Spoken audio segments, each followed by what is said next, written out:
Well, how about it, y'all? This is Daniel Nicholson with Nicholson Farms, and welcome back to another video up here in the goat pasture this afternoon. About to get started on our project. Had to walk up here and get my camera stand out of the truck. Left it up here yesterday afternoon, filling up the pigs' water.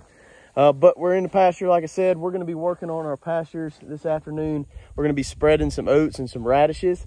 But while I was up here, just got something going on. I figured I'd show you in case nobody's ever seen what a goat acts like when they're in heat. And we got three girls in here, three girls right here right now that are definitely in heat, and one of them's got a little bit of a story behind her. Let me flip the camera around and I'll show you what I'm talking about. All three of these girls right here are definitely in heat. Here's the other one right here. These two right here just came in heat today. They wasn't doing this yesterday. Flagging the tail right there, just waving the tails back and forth. That's a telltale sign. They're hanging out by the fence, by the bucks. All the other goats are down here at the end of the pasture. They're up here by themselves. So definitely some signs. This one right here is doing a lot of vocal calls. That's another pretty big sign. This girl right here actually got into a little bit of trouble yesterday. She was in heat yesterday, hanging up by the fence right here in this corner. I was working on the pig pen, getting the pigs moved. I walked down to the shed for about 10 minutes, come back up here, and apparently I left this gate right here unlocked. That gate was open so I could get my truck in, and pretty sure this girl's gonna be bred. Clyde was all over, Thunder was all over. I'm pretty sure she's gonna be bred, so she's gonna be out of date with everybody. There was one other doe that was hanging out up here with that girl. All the other goats were over on the neighbor's property. I'm not sure if the other one was exactly in heat or coming off of heat or what. She wasn't nearly as active as this girl for us, flagging the tail, just acting different. So maybe she didn't get bred, but I'm pretty sure this one did.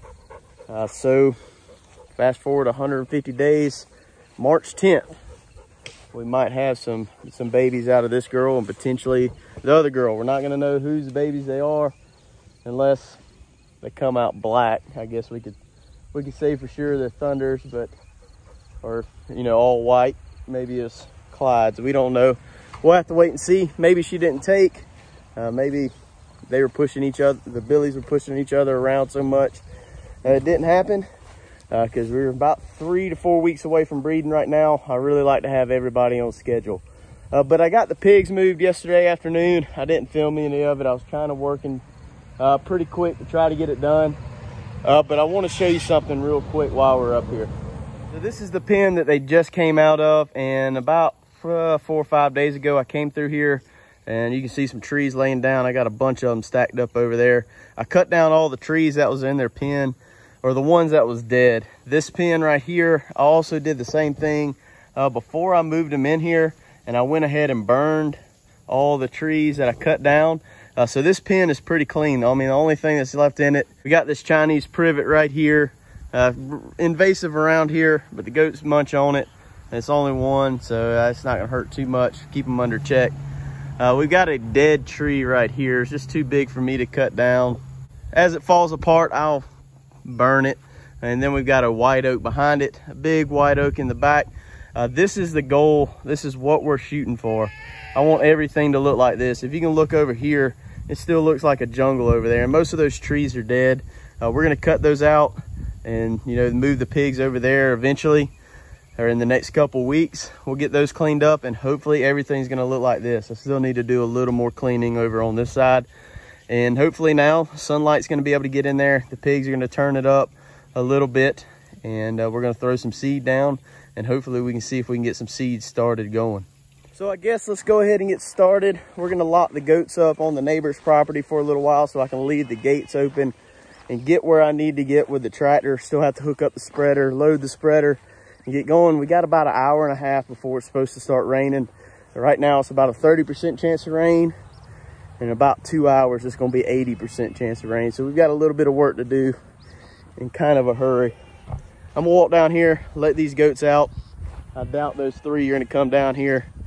I'm not too worried about them if they do. We're just gonna get the majority of them out of our way. we'll get them out of the way and I'll show you kind of what we're trying to accomplish today. This is the other girl right here that tried to get in some trouble with the boys yesterday.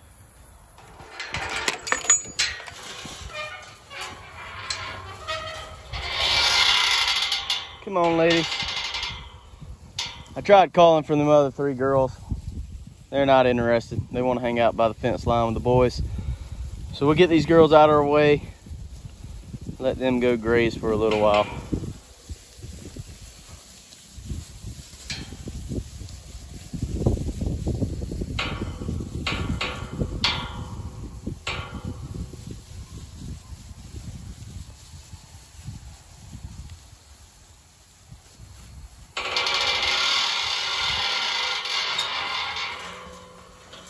Go on through, Goaty.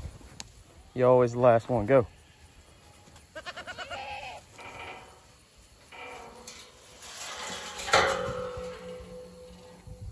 So those of you that's been with the channel for a little while probably have seen videos where we're spreading oats on our pastures in the past previous years. That's something we're going to do today, but we're not going to do it as much as we used to. And that's a couple of reasons. Number one reason is our pastures are in a whole lot better shape now than they were in 2 years ago. Past 2 years, we've been really trying to rotate pastures. Then we're moving the goats weekly. For the most part, we've got 2 larger pastures that they stay on a little bit longer, but we're moving the animals a lot. So we're not grazing down our forage near as much as we used to. In return, we're starting to get more growth, thicker grass, and it may not be the best quality when it comes to the winter forage, but there is something on the ground that the goats can munch on as we're feeding hay. And we used to feed grain. We're trying to get away from that. Hopefully we don't have to do that this year.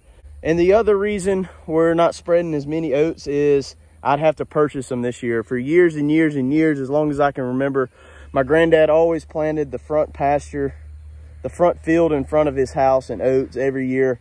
And they'd harvest them. He'd feed them to the horses. We would spread some seed on our pastures, and he would use the rest of the seed to plant back again. And that's what he used to put in our gravity wagon that we have now. Since my granddad passed away 2 years ago, we haven't been planting any oats. We have the last of our oats now. I actually got an extra bag, and I've got some radishes we're going to throw in there. But we're just not planting oats anymore. We're actually turning that field into a hay field. That'll be in some videos coming up in the future. But that's the main reason. We'd have to purchase, but that's another big reason. We'd have to purchase all the oats this year to plant. So we're just gonna hit the spots that need it the most. Let me flip the camera around and I'll show you an example of some spots that we think that need some help. And these radishes and these oats are gonna help out. I don't know if the camera's gonna do it justice, but I'm gonna try to explain the best of what I can and show you what we're trying to accomplish. And the radishes are gonna be our biggest fan. And that's because the spots that we're not able to grow a lot of forage, where it's real thick and getting tall, is the spots in our pasture that it's really, really compacted.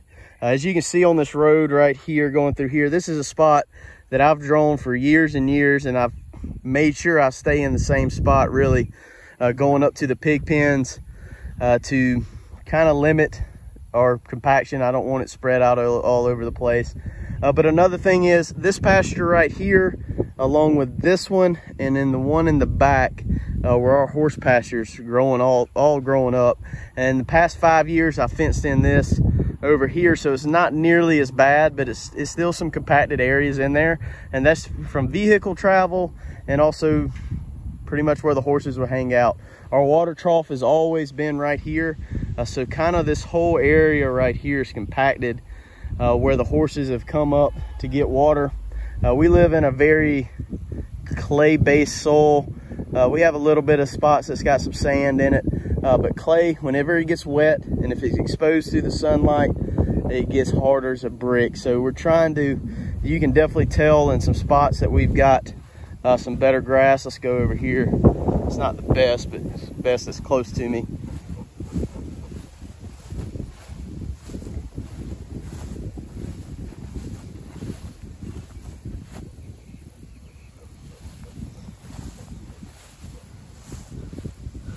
It's not the best, but it's covered. You know, the soil is never really exposed. And, you know, we do have some litter on the ground down here. kind of protecting that. But whenever you get over here to where I just was, where the grass isn't really growing and the sun's able to hit the ground, you can see how thin this grass is. The clay's right there, it's hard as a brick. So those are some things that we're going to try to eliminate. Radishes are hopefully going to be our best friend in this situation. Radishes grow underground for the most part. They're a root crop, and as that root grows into kind of a bulb shape, it's going to crack open that clay, letting water and air into the soil, letting the microbes move around a lot better, and hopefully in return we're going to be able to hold more moisture in our soil. Roots from other grasses will be able to go through that soil and root on and take off and thrive, hopefully. It's going to offer a little bit of grazing. We're not really into the radishes for the grazing. It's more for the soil, trying to break it up. The oats, on the other hand, are a good forage for livestock, especially cows, goats, horses, pigs. Everything will eat the oats.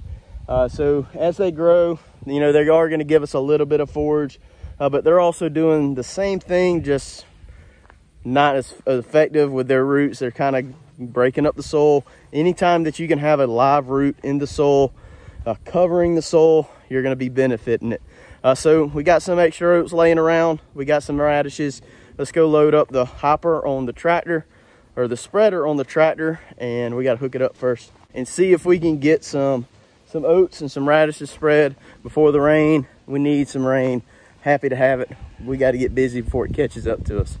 So I got the tractor out. We've got our spreader in the back of my truck here.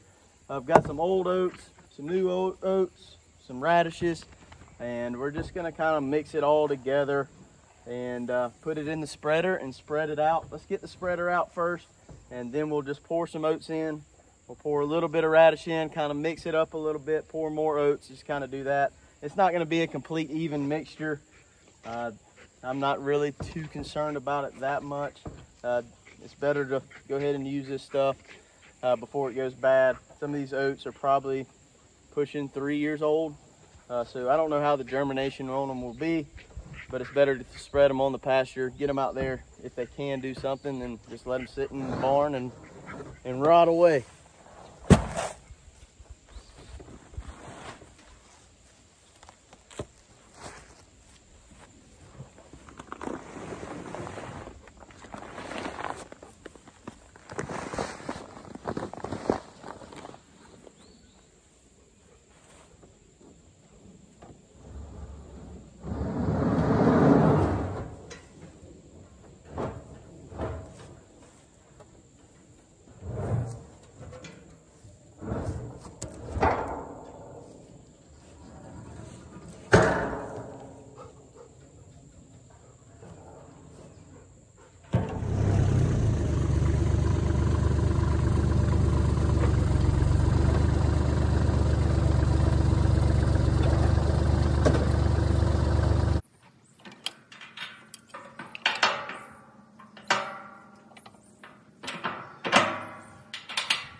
So I've got the spreader hooked up, got all my seed pulled out here. We're gonna go ahead and start mixing this stuff.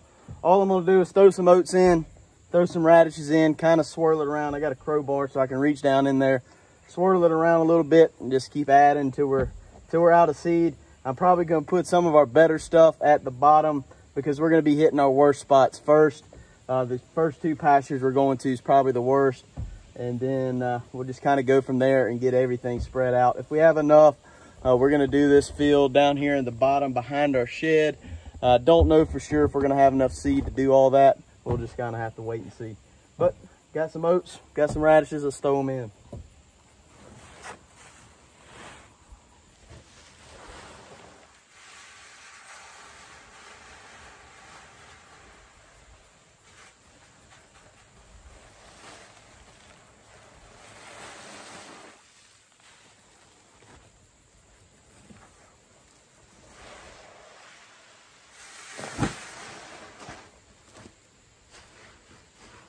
A little bit of radishes will go a long, long way.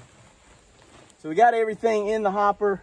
I really don't typically fill it up this high just because it kind of bounces out. But I put all the older stuff at the top, so if it bounces out, it's okay. I really don't know the rate that we're about to do. I just know every year whenever I plant food plots at work, we spread oats, wheat, and radishes mixed together. And I use the setting number 3 on this same spreader. So it seems to work good there, so that's what we're going to do today. So I couldn't tell you the rate that I'm putting it out. You can look up the rates for oats and radishes per acre. But we're about to go get started. We're going to hit our worst spots first because all our better seeds at the bottom, and we got some radishes left over. We might just spread those out randomly over the pasture, or we might just put them in the garden as a cover crop. But we're about to go get started. We got probably about an hour until the rain's supposed to be here. So now that I've gotten started, I think I have enough seed to do everything, or very, very close. We're gonna hit our bad pastures first. We're gonna see if we can get everything covered. If not, I still have some radishes left. If I need to go pick up 1 or 2 bags of oats, that's not gonna be a problem. We'll see if we can get everything covered. Maybe not as thick as those bad spots as I was planning. Just kind of have to wait and see how it goes. Right now, spreading some seed on the pasture.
Well, we're able to get everything spread. I actually spread every pasture, the back pasture, front pastures, everything. So it turned out perfect amount.